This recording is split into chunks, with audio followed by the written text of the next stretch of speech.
La ilaha illallah Muhammadun Rasulullah metanga nyinu dale alla fe akane kisisi tane torama mesolige mama dunka Aminata denge mama dunka mesolige mama dunka Abulai denje mama dunka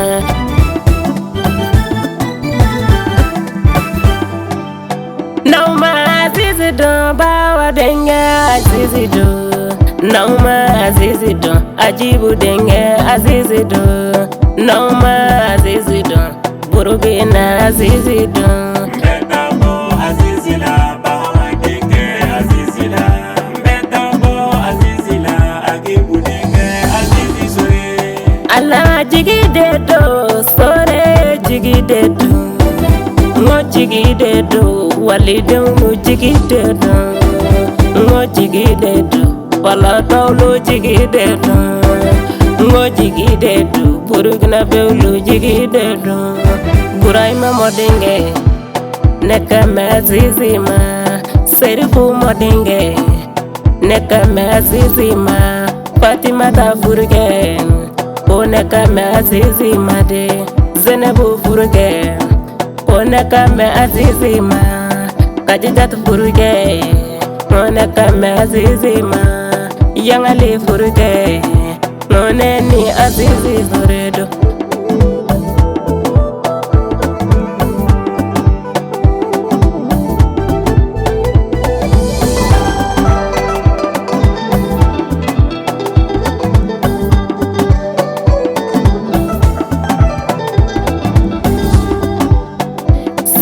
Ngazene maliyende ngazene bulame ngazene bulame dogono de ngazene bulame de nekera konomi ne de sigiri bala ala aziz bangena burugna dugu kono sanfe burugna nonna konona abora nonna kono anana malibain konona sagina na malibain kono sore bambolo burugna janjolo dera bamanyare janjolo dera de Ivoire janjolo dera Senegali janjolo dera Nigeria janjolo dera Italy janjolo dera Marabu janjolo dera sore kebade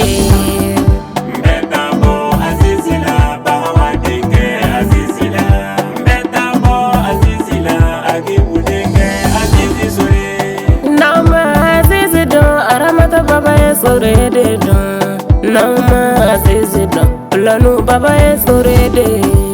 Nauma azizi don Serifu baba de don Nauma azizi don Asumanu baba de don Nauma azizi don Jigitanu baba de don Nekame azizi ma Zenebu nana kalifa doila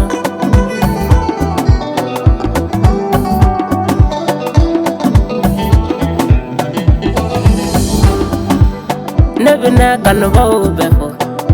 sore togola adama fane folendo mugadam folendo sore ga mugadam folendo nimaga aja folendo burugna kala donu befo